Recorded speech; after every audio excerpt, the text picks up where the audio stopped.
مرحبا بكم في عالم جديد. هنا ننطلق معا لاكتشاف كل ما هو جديد ومثير في عالم التقنية، الأفكار المبتكرة والاقتصاد الرقمي. إذ كنت تبحث عن الإلهام والمعرفة وأفكار تقودك نحو المستقبل، فأنت في المكان الصحيح. اشترك الآن وكن جزءا من هذه الرحلة لاستكشاف عالم جديد من الاحتمالات. تابعنا وابدأ رحلتك معنا. السلام عليكم ورحمة الله وبركاته.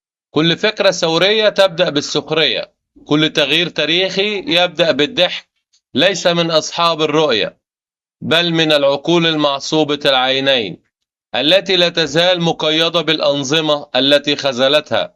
اليوم الناس يصرخون: هذا ليس حقيقيا، حول قيمة الشيزي في البالغة 314,159 دولارا أمريكيا.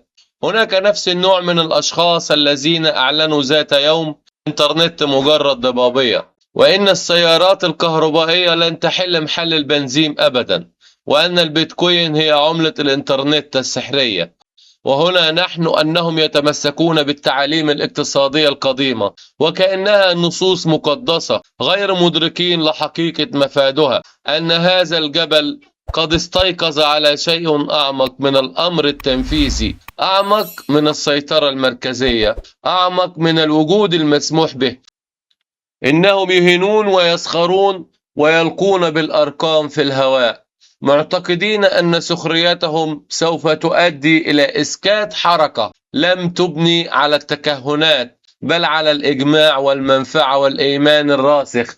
دعونا نكون واضحين، الباي نتورك هي أكثر من مجرد عملة معدنية، إنها ثورة رقمية. الجي سي في ليس مجرد رقم، إنه بيان للحركة من نظام مكسور 314,159 دولارا هو أكثر من مجرد سعر. وهذا يرمز إلى ما يحدث عندما يجرؤ مجتمع عالمي على تقدير إبداعه وفقا لشروطه الخاصة. هذا لا يتعلق بالرياضيات، هذا يتعلق بالعقلية. لا يتعلق الأمر بالواقعية، يتعلق الأمر بالانتقال من الندرة إلى الوفرة، ومن المركزية إلى السيادة، ومن الشك إلى المصير. لذلك استمر في الشك، واصل المشاهدة، استمر بالهمس لمنطقة الراحة الخاصة بك. ولكن اعلم هذا: بينما يصرخ المتشكك يبني صاحب الرؤية، في حين يقوم النقاد بالحسابات فإن الرواد يدعمون.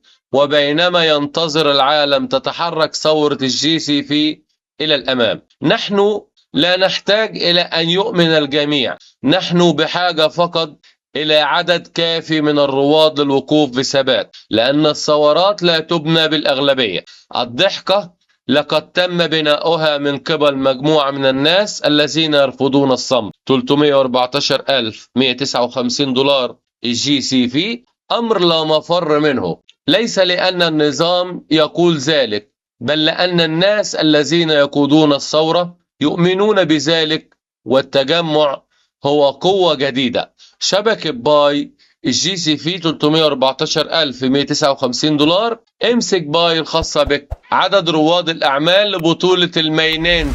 لماذا يجب على الرواد اكتشاف المعرفة والبحث عنها بأنفسهم؟ التحرك إلى ما هو أبعد من النظام المالي التقليدي، نحو اقتصاد باي المستدام ذاتيا. شبكة باي جنة جديدة في الابتكار المالي. على مدى السنوات الست الماضية قامت شبكة باي بتوجيه الرواد نحو إنشاء اقتصاد مستدام ذاتيا، خاليا من القيود والمؤسسات المالية التقليدية.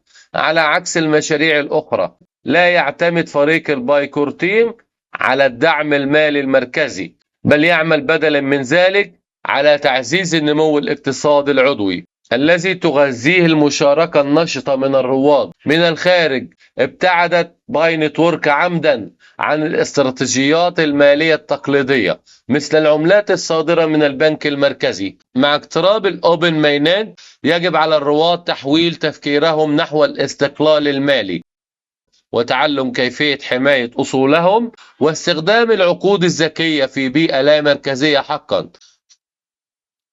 باي نتورك ليست مجرد عملة مشفرة، بل هي نظام اقتصادي جديد يتحدى بشكل أساسي المعايير المالية التقليدية، ويمكن الأفراد من السيطرة الكاملة على أصولهم الرقمية، الخروج من خدمة العملاء التقليدية، إرسال الاستقلال المالي. في الأنظمة المالية التقليدية يعتمد العملاء على البنوك والمؤسسات المالية والسلطات التنظيمية للإدارة وتأمين أموالهم، ومع ذلك تعمل شبكة باي على بنية لا مركزية تعتمد على تقنية البلوكشين، حيث تقع المعاملات المالية وحماية الأصول تحت مسؤولية المستخدمين الفرديين فقط.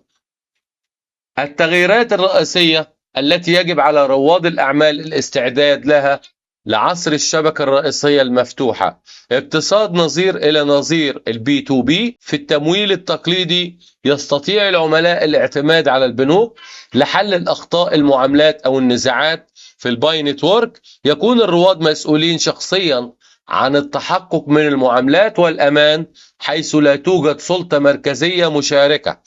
إن إدارة محفظة باي الخاصة بك وحماية المفتاح الخاص بك هي مسؤوليتك الأساسية. غياب الوسطاء، العقود الذكية كآلية ثقة جديدة. ستقدم الشبكة الرئيسية المفتوحة لشبكة باي عقودا ذكية والتي تنفذ الاتفاقيات المالية تلقائيا دون وسطاء. بدلا من الاعتماد على المؤسسات لتسهيل المعاملات، تضمن العقود الذكية معاملات شفافية لا تتطلب الثقة. ينبغي على الرواد أن يفهموا كيفية عمل العقود الذكية وكيفية استخدامها بشكل فعال. تأمين الأصول الشخصية دون تدخل البنوك. في النظام المصرفي التقليدي تكون البنوك مسؤولة عن حماية أموال المستخدمين وتقديم الحلول في حالة الخسارة أو الاحتيال. في بيئة التمويل اللامركزية DEFI الخاصة بشبكة باي، يتحمل المستخدمون المسؤولية الكاملة عن حماية مفاتيحهم الخاصة وأصولهم الرقمية. إن فقدان الوصول إلى محفظة باي الخاصة بك بسبب الإهمال يعني خسارة دائمة، مع عدم وجود الإمكانية للاسترداد من خلال دعم العملاء الخارجي. عند إطلاق الشبكة الرئيسية المفتوحة لم يعد يتعين على الرواد الاعتماد على ممثلي خدمة العملاء، بل يتعين عليهم بدلا من ذلك تطوير المهارات اللازمة لإدارة وحماية أصولهم المالية. المعرفة الأساسية للرواد: الاستقلال المالي والعقود الذكية. بمجرد أن تصبح الشبكة الرئيسية المفتوحة جاهزة للعملاء بشكل كامل، سوف ينتقل الرواد من المشاركين السلبيين إلى صناع القرار المالي النشطين في اقتصاد مستدام ذاتيا. وللنجاح في هذا النظام الجديد، فإن فهم أساسيات البلوكشين والعقود الذكية والتمويل اللامركزي الديفاي لم يعد خيارا بل ضرورة. مجالات المعرفة الرئيسية التي يجب على كل رائد اكتسابها قبل فتح إطلاق الشبكة الرئيسية: إدارة المفاتيح وأمن المحافظ الخاصة. المفتاح الخاص هو العامل الأكثر أهمية في حماية أصول باي. على عكس البنوك التقليدية، لا توجد طريقة لاستعادة المفاتيح الخاصة المفقودة، مما يفرض مسؤولية شخصية كبيرة. فهم العقود الذكية والاستفادة منها. ستقدم شبكة أوبن مايننت وظيفة العقد الذكي المشابه للإيثيريوم، ولكنها مصممة خصيصا لنظام باي البيئي.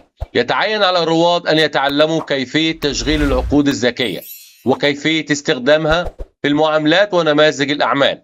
مبادئ معاملات البي تو بي الآمنة. سوف يشارك الرواد في معاملات البي تو بي دون حماية مؤسسية. من المهم فهم أفضل الممارسات، التحقق من المعاملات وميكانيكا الباي بلوكشين. على عكس الخدمات المصرفية التقليدية، تعمل معاملات الباي على بروتوكول SCB، والذي يختلف عن إثبات العمل داو أو إثبات الحصة BOS. يجب على الرواد التعرف على كيفية التحقق من صحة معاملات الباي لتنتقل في أوبن مايننت بشكل فعال.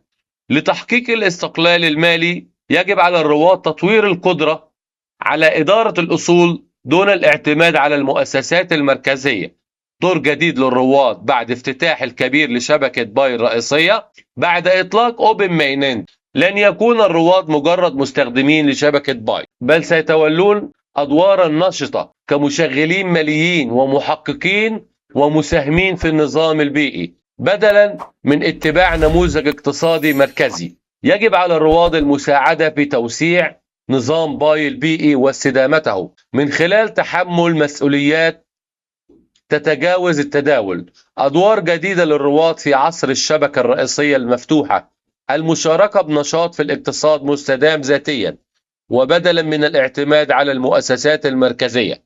يتعين على الرواد أن يعملوا على صياغة نظام مالي يتطلب الاستقلالية. ستصبح بناء الأعمال وإدارة الشؤون المالية الشخصية واستخدام خدمات الديفاي جوانب أساسية لمشاركة الرواد. من المتوقع أن يتجاوز الباي المعاملات البسيطة مع أوبن ماينين ويندمج في تجارة الأعمال العالمية.